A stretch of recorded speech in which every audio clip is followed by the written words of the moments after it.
이스라엘 사람들이 미스바에서 맹세하여 이르기를 우리 중에 누구든지 딸을 베냐민 사람에게 아내로 주지 아니하리라. 백성이 베델에 이르러 거기서 저녁까지 하나님 앞에 앉아서 큰 소리로 울며 이르되 이스라엘의 하나님 여호와여, 어찌하여 이스라엘에 이런 일이 생겨서 오늘 이스라엘 중에 한 지파가 없어지게 하시나이까. 하더니 이튿날에 백성이 일찍이 일어나 거기에 한 제단을 쌓고 번제와 화목제를 드렸더라. 이스라엘 자손이 이르되 이스라엘 온 지파 중에 총회와 함께하여 여호와 앞에 올라오지 아니한 자가 누구냐? 이는 그들이 크게 맹세하기를 미스바에 와서 여호와 앞에 이르지 아니하는 자는 반드시 죽일 것이라 하였습니다. 이스라엘 자손이 그들의 형제 베냐민을 위하여 뉘우쳐 이르되 오늘 이스라엘 중에 한 지파가 끊어졌도다. 그 남은 자들에게 우리가 어떻게 하면 아내를 얻게 하리요? 우리가 전에 여호와로 맹세하여 우리의 딸을 그들의 아내로 주지 아니하리라 하였도다. 이스라엘 지파 중 미스바에 올라와서 여호와께 이르지 아니한 자가 누구냐? 하고 본즉 야베스 길르앗에서는 한 사람도 진영에 이르러 총회에 참여하지 아니하였으니 백성을 계수할 때에 야베스 길르앗 주민이 하나도 거기에 없음을 보았습니다. 회중이 큰 용사 12,000명을 그리로 보내며 그들에게 명령하여 이르되 가서 야베스 길라 주민과 부녀와 어린아이를 칼날로 치라. 너희가 행할 일은 모든 남자 및 남자와 잔여자를 진멸하여 바칠 것이니라 하였더라. 그들이 야베스 길르앗 주민 중에서 젊은 처녀 400명을 얻었으니 이는 아직 남자와 동침한 일이 없어 남자를 알지 못하는 자라. 그들을 실로 진영으로 데려오니 이곳은 가나안 땅이더라.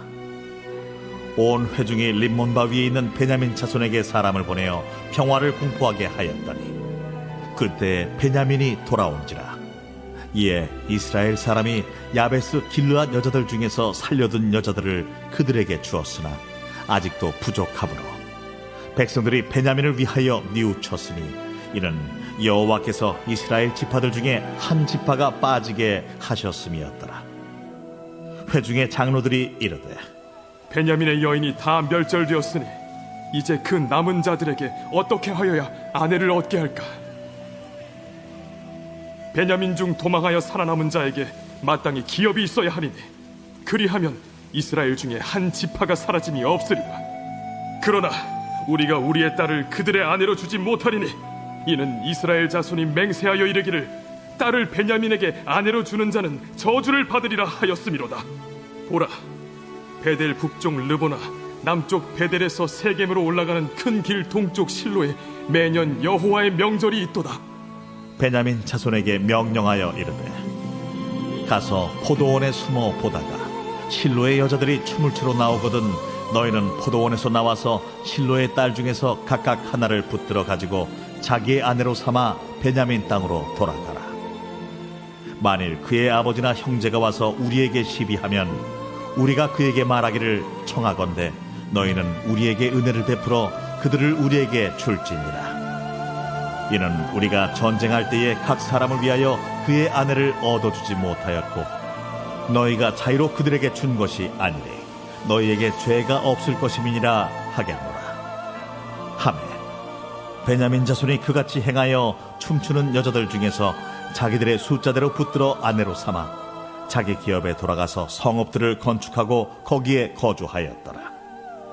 그때에 이스라엘 자손이 그곳에서 각기 자기의 지파 자기의 가족에게로 돌아갔으니 곧 각기 그곳에서 나와서 자기의 기업으로 돌아갔더라. 그때에 이스라엘의 왕이 없으므로 사람이 각기 자기 소견에 옳은 대로 행하였더라. 아멘. 오늘 사사기 마지막 장이죠. 오늘 마지막 장 읽었는데 오늘도 한날 우리가 믿음으로 사는 백성들이잖아요.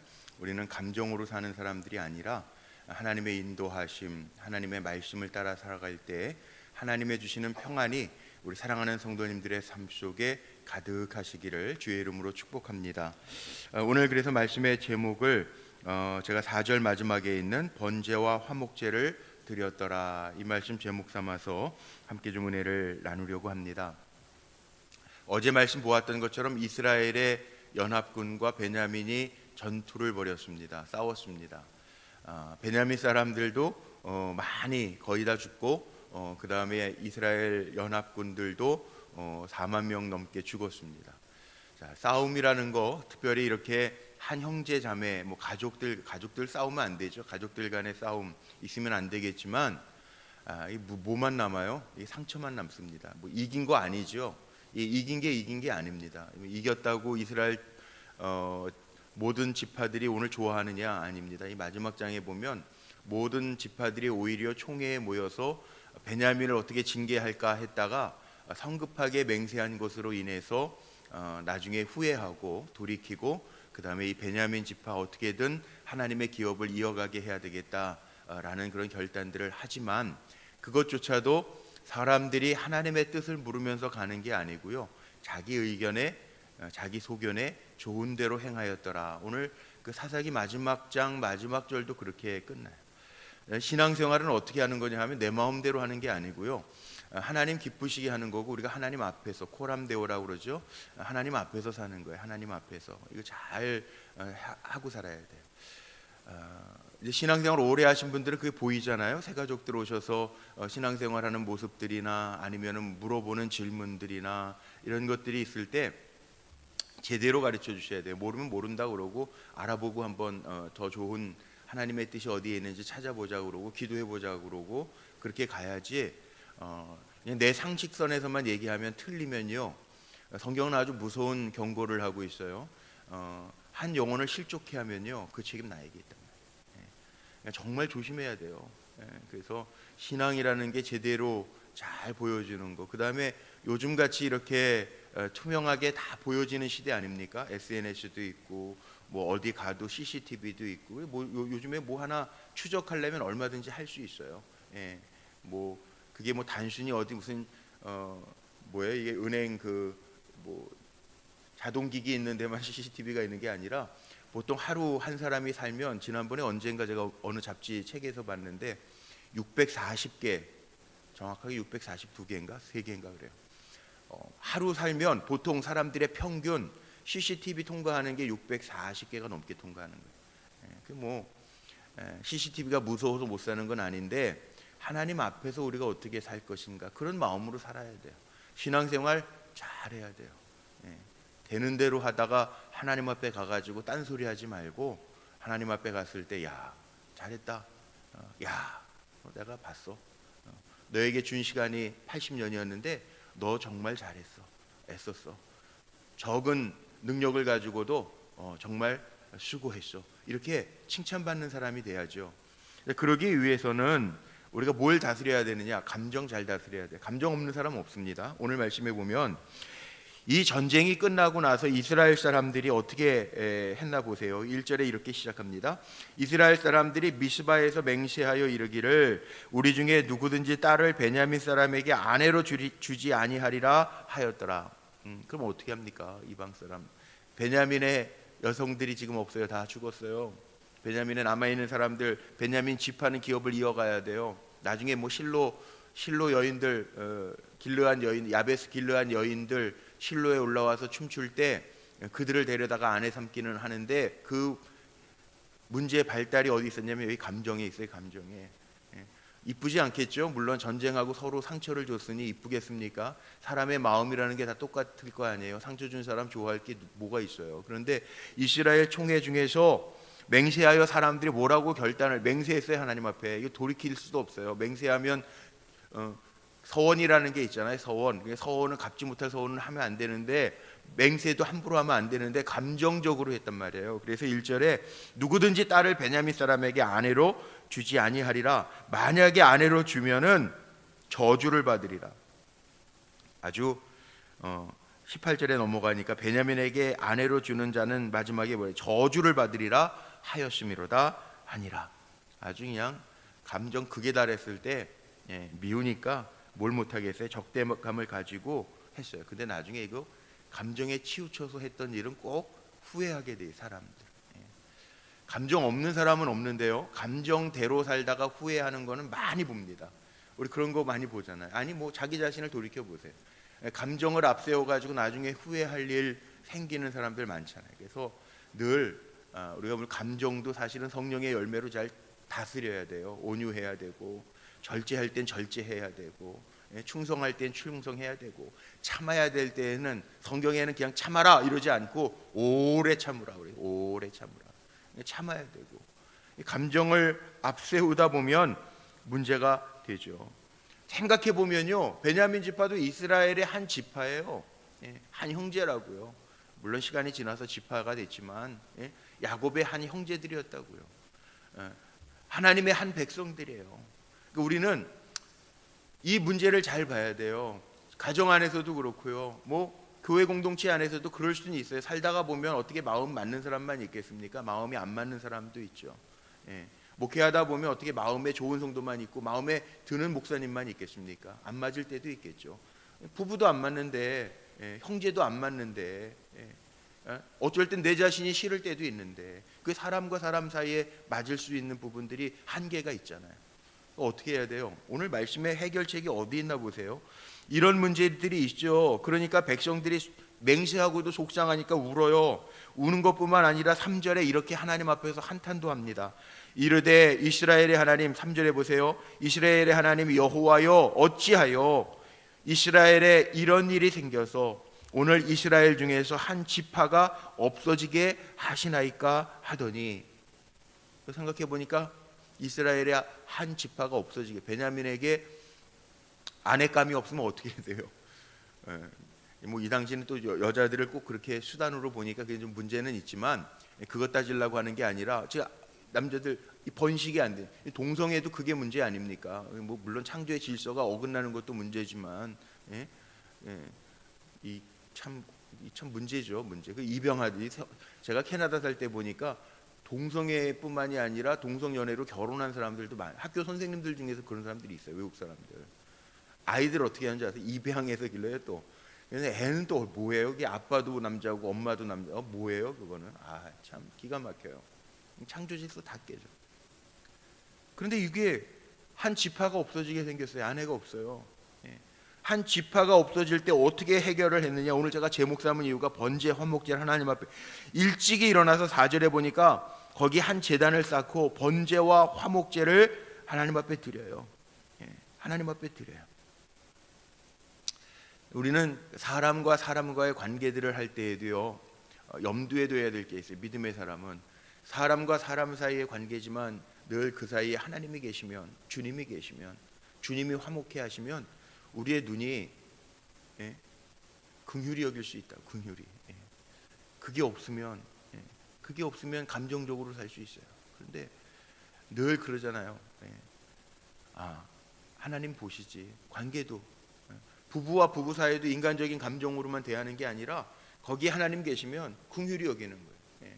에휴, 저 안에도 뭐 예를 들면 저 사람도 에휴, 나 안 만나고 그때 뭐 미스터리 만났으면 더 잘 살 수도 있는데, 그렇지는 않게 가정법이라는 게 삶에 뭐 있겠어요. 그런데 좀 그렇게 긍휼히 여기는 마음이 좀 있어야 되잖아요. 쥐뿔 아무것도 없으면서 구박하고, 뭐 요즘에야 뭐 구박하거나 가정 학대를 하거나 뭐 부부간에도 뭐 손을 대거나 그러면 뭐 난리 나죠. 그냥 다 구속입니다, 구속.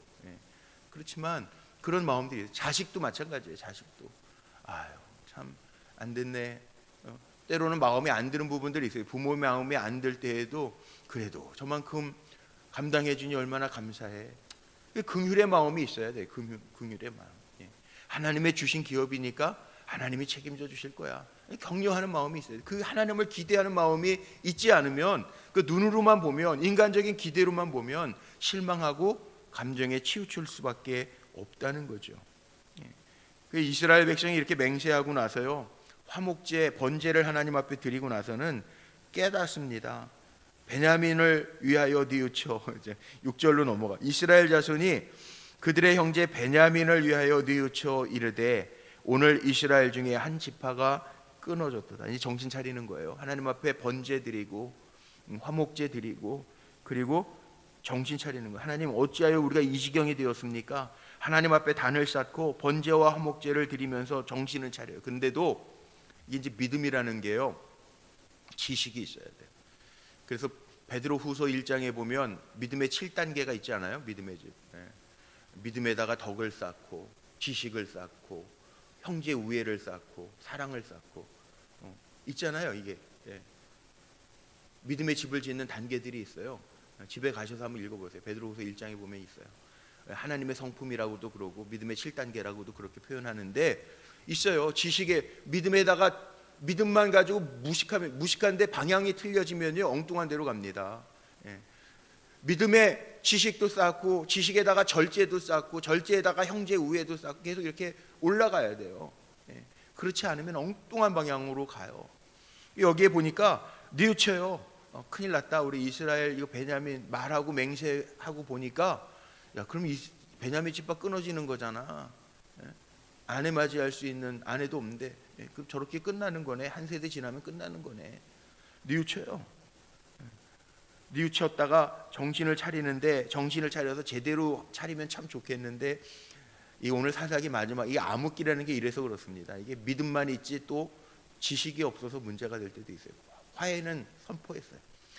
제사를 지내면서 하나님의 주신 마음이 있어서 화해는 선포했어요. 그래서 13절에 보니까 이런 말이 있네요. 13절 말씀에 보니까 뭐라고 그랬어요? 온 회중이 림몬 바위에 있는 베냐민 자손에게 사람을 보내서 평화를 공포했더니 14절 그때 베냐민이 돌아온지라. 숨어 있다가 화해를 공포하니까 평화를 선언하니까 모이긴 모였는데 문제는 해결이 안 되죠. 죄의 흔적이 있죠. 여자를 주지 아니한다, 아내를 주지 아니한다. 그러니 문제는 해결되지 않잖아요. 그러니까 죄 짓고 나면 우리가 회개하면 하나님 받아는 주세요. 은혜 하나님이니까. 그런데 죄의 흔적들 때문에 고생해. 그러니까 우리가 죄 짓지 말아야 될 이유도 여기에 있어요. 근데 이게 문제잖아요. 16절 보십시오. 회중의 장로들이 이르되 베냐민의 여인이 다 멸절되었으니 이제 그 남은 자들에게 어떻게 해야 아내를 얻게 할까 고민하고 정말 고심을 하고 고민하면서 합니다. 왜? 감정에 치우쳐서 했던 일들이 있거든요. 18절 마지막에 나오는 것처럼 베냐민 자손에게 아내 주는 사람들은 그 가문이 저주받을 거야. 겁나서 이거 어디 아내 주겠어요? 엉뚱하게 감정대로 서원해 놓고 자기네들이 일 저질러 놓고 수습이 안 되는 상황에 있죠. 그래서 마지막에 나오는 게 뭐냐 하면 이스라엘 총회에 올라오지 않았던 길르앗 야베스 길르앗 여인 400명밖에 안 돼요. 그거 가지고 기업을 이었을 수도 없겠다. 그럼 나머지는 어떡할까? 400명 여인 끝나면 다른 지파에서 줘? 아니야. 하나님 앞에 우리가 맹세했잖아. 저주받는다고. 그러니까 줄 수도 없어요. 그랬더니 이게 차선책으로 나온 게 뭐냐 하면 21절 베냐민 자손에게 명령하여 뭐라고 얘기했냐면 21절 야 실로에 그 매년 여호와의 명절이 있는데 실로의 여자들이 춤추러 나오거든 너희는 포도원에 숨어 있다가 실로의 딸 중에서 각각 하나를 붙들어 가지고 자기의 아내로 삼아 베냐민 땅으로 돌아가라. 오늘날 같으면 이게 큰일 날 일입니다. 이 성경에도 이렇게 이 뭐 옛날 그 고대 근동 문화를 배경을 삼고 그 당시 상황을 봐야지 오늘날의 법으로 갖다 들이대면은 이거는 정말 말도 안 되는 거거든요. 인신매매 뭐 막 이런 그 사람 우리나라도 옛날에 그 뭐 보쌈이라는 게 있었잖아요. 보쌈. 그 보쌈이라는 거 법에 지금 법에 얘기하면 그건 큰일 나는 법이잖아요. 근데 이거 고대 근동 지방에서는 가능한 얘기니까 이 당시 성경이 쓰여졌을 당시에는 가능한 얘기니까 있기는 있어요. 지금부터 뭐 3,000년이 훨씬 넘은 전 얘기니까. 그게 차선의 방법이지 이 좋은 방법은 아니잖아요. 그래서 이렇게 해서 결국은 베냐민 지파의 대를 이어는 갑니다. 맞는 방법은 아닙니다. 성경을 읽으면서도 아이고 이때는 또 이렇게 사고 쳐가지고 이렇게 해결했구나. 깨달을 수는 있지만 그 각기 그렇게 하라고 차선의 방법을 찾아서 실로의 여인들을 오늘날식으로 얘기하면 보쌈에 가가지고 자기 가정의 아내를 삼고 오늘 마지막에 24절 마지막에 뭐라고 나와 있냐면 그때 이스라엘 자손이 그곳에서 각기 자기 지파 자기의 가족들에게로 돌아갔으니 곧 각기 그곳에서 나와서 자기의 기업으로 돌아갔더라. 여기 보니까 24절 보면서 참 재밌지 않아요? 각기 자기 자기의 가족 각기 그곳으로 나와서 자기 기업으로 돌아갔더라. 이게 무슨 얘기입니까? 군대 훈련 중에 각계 전투라는 게 있어요. 각계 전투. 각계 전투하면은 막 철조망 기어가고 막 그래야 돼요. 자기 살기 위해서 하는 훈련이 있어요. 이게 뭐 참호 조그만 굴 파놓고 들어가는 훈련, 그리고 그 철조망 그 한 뼘밖에 안 되는 그 밑에 기어가 걸리면 자기가 죽는 거예요. 자기 살기 위한 훈련, 각계 전투라는 게 있죠. 그래서 에이고 각자 놀 때 그러죠. 각계 전투 하고 있네, 그런 말 하잖아요. 이 상황이 지금 그렇게 됐다는 거예요. 이 사사기 마지막이. 그러면서 마지막 결론이 많이 반복됐던 얘기는 있는데, 이 암흑 시기가 어떻게 왔느냐? 하나님의 뜻을 묻고 하나님 기뻐하시는 일을 해야 돼. 성도는요, 하나님의 뜻을 묻고 하나님 기뻐하시는 대로 해야 되고, 거기 하나 추가하면 믿음의 지식이 있어서 옳은 대로 행해야 돼요. 그게 하나님의 기쁨이에요. 하나님이 기뻐하시는 방법이 있어요. 내 방법이 아니에요. 내가 다 해놓고 내가 했다, 하나님이 틀렸다 그러면 그거는 꽝이에요. 꽝. 그건 속상한 거죠. 근데 여기에 이스라엘 백성들이 그렇게 돼. 각기 집으로, 각기 기업으로. 그 얘기가 나오면서 마지막이 뭐라고 나왔어요? 25절에 그때 이스라엘의 왕이 없으므로, 하나님이 왕이신데 하나님의 왕의 뜻은 하나도 물어보지 아니하고 다 저질러 놓고 자기 소견에 옳은 대로 행해 놓고, 그래서 이 암흑기가 왔다. 사사기 결론을 내리면서 우리가 내려야 될, 마음에 새겨야 될 교훈이 이거죠. 믿음의 공동체는요, 공동체 말 그대로 공동체예요. 하나님의 법이 없었을까요? 있었어요. 이미 광야 생활 다 통과하고 가나안 땅 허락받고 땅 분배했고, 하나님은 그들에게 말씀하셨어요. 내가 너희에게 준 땅에서 절대로 그들과 혼합하지 말고 멸절하고.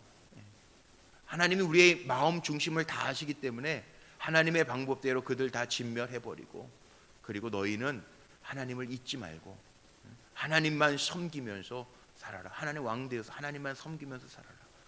여호수아서 마지막 우리 24장에서 봤잖아요. 여호수아가 24장 15절에서 뭐라고 이야기해요? 나와 내 집은 하나님 섬길게. 너희들도 잘 따라와. 그랬는데 시간이 지나면서 다 잊어버려요. 그래서 사사기 어떻게 시작했어요? 여호수아가 죽은 후에. 이게 신앙이요, 잘 이어가지 않으면 엉뚱한 세대가 오는 거예요. 사사기 2장 10절 말씀 가지고 제가 한참 설명했잖아요.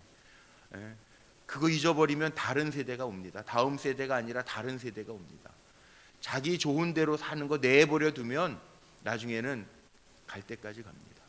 뭐 요즘에 뭐 진보, 뭐 이거 진보 보수 나눌 것도 없어요. 요즘 뭐 자꾸 패 나누는데 그럴 것도 없어요. 말씀에서 벗어나면 엉뚱한 데로 가게 돼 있어요. 지금 세상 사람들이 악한 게 어디까지 가겠어요? 노아의 홍수 이야기가 괜히 나오는 게 아니에요. 사람들이 악해지니까 얼마나 하나님이 한탄스러워, 사람을 지은 것을 한탄하실 정도로 악해, 사람 내버려 두면 악해지게 돼 있습니다. 가만히 놔둬보면 악한 대로 갑니다. 자기 편한 대로 쾌락, 즐거운 대로만 삽니다. 성령의 열매가 없습니다. 성령의 열매 가운데 절제가 있는 이유도, 하나님의 향한 충성이 있는 이유도, 사랑이 있는 이유도, 온유가 있는 이유도, 우리는 내버려 두면 악한 대로 가기 때문에 그래요. 사람들이 자기 소견에 옳은 대로 다 지잘난 맛에 살아간다는 거예요. 이게 문제라는 거예요. 우리는 내 잘난 맛에 사는 게 아니고요, 하나님의 말씀대로 사는 사람들이에요. 말씀대로 사는 게 어렵죠. 지난주까지 산상수훈 제가 말씀 다 나눴지만 어렵죠. 그렇게 사는, 팔복을 누리면서 사는, 주님의 마음을 가지고 산다는 게 세상이 악해지면 악해질수록 더 바보처럼 보일 거예요. 아, 저 바보 아니야? 저렇게 살아서 어떻게 그럴지 몰라요. 그런데 하나님은 그 사람이 복이 있다는 거예요. 사사기 우리에게 보여주는 게 그거예요. 너희 좋은, 하나님을 왕 삼고 살아야지. 너희가 왕이 되어서 너희 마음에 좋은 대로 살면 안 돼. 네가 왕이 아니야. 너희는 하나님이 다스려 주시는, 성령이 다스려 주시는 백성이야. 이거 잊어버리면 망한다는 거예요. 감정대로 살지 말라는 거예요. 내 기분 좋은 대로 살지 말라는 거예요. 쉽지 않은 일이에요. 그래서 오늘도 우리가 기도하는 거예요. 성령이 나를 도우셔서 내가 하나님의 쓰시는 그릇답게 잘 쓰임받게 하옵소서. 눈을 세상으로 돌리지 아니하고 마음에 세상적인 활락에 빼앗기지 아니하고 주님의 말씀으로 마음도 삶도 지키면서 거룩하게 하옵소서. 결국은 하나님이 우리를 불러주신 이유는 다른 게 아니라 내가 거룩한 것처럼 너희도 거룩해라. 내가 거룩해야 되고 우리 가정이 거룩해야 되고 우리 불꽃교회가 거룩해야 되고 내가 임한 공동체가 거룩을 유지해가면서 하나님의 기쁨이 되는 삶을 살라는 말씀. 하나님이 왕이 안 돼주시면 이렇게 간다는, 다 각기 좋은 대로 살면 이렇게 된다는, 우리 마음에 잘 새기면서 저나 여러분 내 소견이 아닌 하나님의 뜻과 하나님을 기쁘시게 하는데 오늘도 쓰임받게 되시기를 주님의 이름으로 축복합니다. 기도하시겠습니다. 감사합니다. 하나님, 오늘도 주님의 말씀을 받고 찬양하며 하루를 시작합니다. 하나님이 왕이 되셔서 우리를 다스려 주실 줄로 믿습니다. 내 마음대로 내 소견에 좋은 대로 내가 왕이 되어서 호령하면서 살지 않게 하시고 하나님의 뜻이 어디에 있는지, 하나님이 기뻐하시는 게 어디에 있는지 묻고 기도하고 그러면서 살아갈 수 있도록 인도하여 주옵소서. 오늘도 주님을 친구 삼고 살아가기를 원합니다. 주님은 나의 좋은 친구라고 찬양도 했는데 주님 말씀해 주셔서 다스려 주셔서 우리가 주님과 함께 주님의 마음을 품고 살아갈 때 이 세상도 천국으로 화하는 놀라운 은혜를 경험하게 하옵소서. 이 아침에도 기도하며 드려진 예물들이 있습니다. 나보다 어려운 이웃들을 생각하며 이 어려운 때 이삭 예물로 주님 앞에 올려 드립니다. 사랑하는 아들 하나님 이름을 적어 1000번째 기도의 제목과 함께 올려 드립니다. 사랑하는 손주들의 이름을 적어 하나님이 다스려 주시기를 원하는 마음으로 올려드리는 1000번째 예물, 이웃에게 선한 영향력을 끼치고 또 딸 사이에 하는 일들 하나님 특별히 병원 건립을 앞두고 순적하게 하나님 진행해 주시기를 원하는 마음으로 드려지는 소원의 예물 주님이 연락하여 주시고 일하시는 하나님 주님이 붙드시고 일하여 주옵소서. 또 하나님 연약한 성도들 가운데 치료 중에 있는 이들이 있습니다. 주여 주님이 먼저 만져주시고 창조자 되시는 주님께서 우리 사랑하는 성도들 연약한 이들 치료 중에 있는 이들 치료의 광선을 더하시사 살게 하시는 은혜뿐만 아니라 살려주셔서 사명도 더 잘 감당할 수 있도록 인도하여 주옵소서. 오늘 한 날 살아갈 때에도 악하고 더러운 것이 우리 사랑하는 성도들 근접도 못하고 만지지도 못하도록 주님께서 성령으로 인쳐 보호하여 주옵소서. 오늘도 기도하며 한 날을 시작합니다. 예배당에서 또 온라인으로 각 처소에서 예배하는 모든 이들, 주의 이름을 부르고 함께 기도하는 이들, 기도의 용사들을 구별하셨사오니 우리가 믿음으로 선포하고 기도하며 나아갈 때 감정이 앞서는 사람이 아니라 믿음이 앞서되 지식을 더하며 주님의 기쁨이 되는 삶을 살아가게 하옵소서. 우리 주 예수 그리스도의 이름으로 감사하며 축복하며 기도하옵나이다.